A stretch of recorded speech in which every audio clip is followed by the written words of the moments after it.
Numbers chapter 11. Discontent of the people.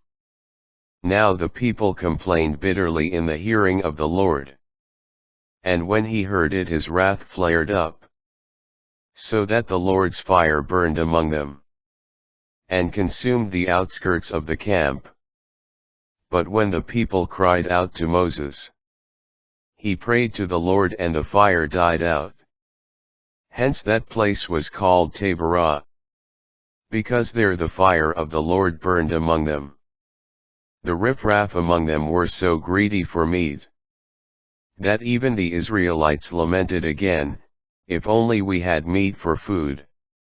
We remember the fish we used to eat without cost in Egypt, and the cucumbers, the melons, the leeks, the onions, and the garlic. But now we are famished. We have nothing to look forward to but this manna." Manna was like coriander seed and had the appearance of bdellium. When they had gone about and gathered it up, the people would grind it between millstones or pound it in a mortar. Then cook it in a pot and make it into loaves, with a rich creamy taste.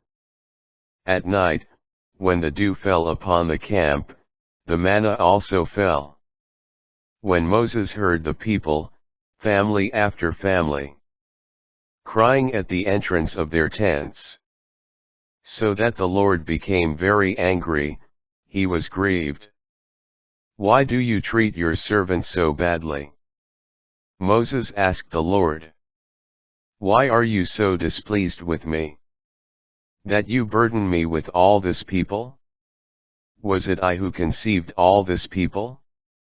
Or was it I who gave them birth, that you tell me to carry them at my breast, like a nurse carrying an infant, to the land you have promised under oath to their fathers? Where can I get meat to give to all this people? For they are crying to me, 'Give us meat for our food.' I cannot carry all this people by myself, for they are too heavy for me.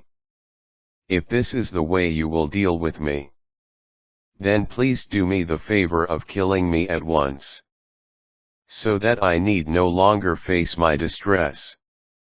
The 70 elders. Then the Lord said to Moses, "Assemble for me 70 of the elders of Israel, whom you know to be elders and authorities among the people, and bring them to the tent of meeting.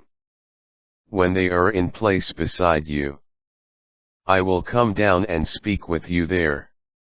I will also take some of the Spirit that is on you and will confer it on them, that they may share the burden of the people with you. You will then not have to bear it by yourself. To the people, however, you shall say, 'Sanctify yourselves for tomorrow, when you shall have meat to eat.' For in the hearing of the Lord you have cried, 'If only we had meat for food. Oh, how well off we were in Egypt.' Therefore the Lord will give you meat to eat, and you will eat it, not for 1 day, or 2 days, or 5, or 10, or 20 days, but for a whole month, until it comes out of your very nostrils, and becomes loathsome to you. For you have rejected the Lord who is in your midst. And in his presence you have cried, 'Why did we ever leave Egypt?' But Moses said, 'The people around me include 600,000 soldiers. Yet you say, I will give them meat to eat for a whole month. Can enough sheep and cattle be slaughtered for them? If all the fish of the sea were caught for them, would they have enough?' The Lord answered Moses, 'Is this beyond the Lord's reach? You shall see now whether or not what I have said to you takes place.' The Spirit on the elders.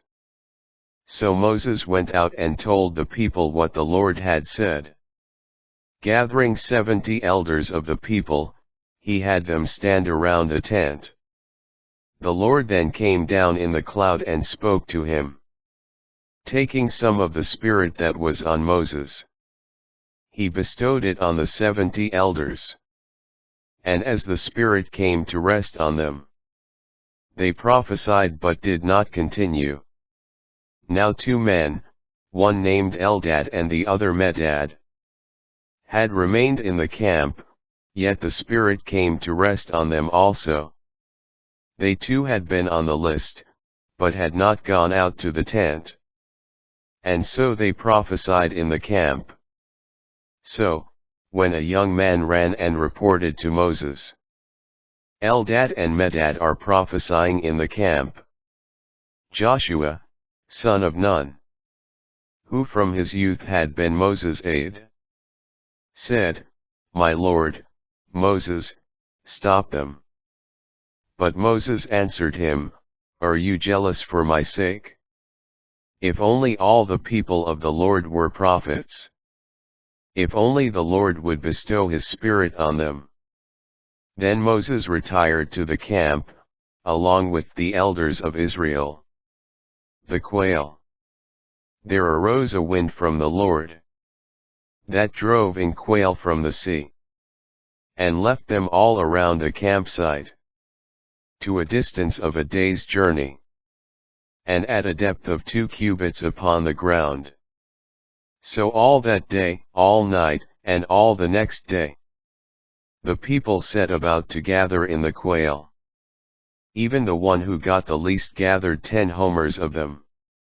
Then they spread them out all around the camp.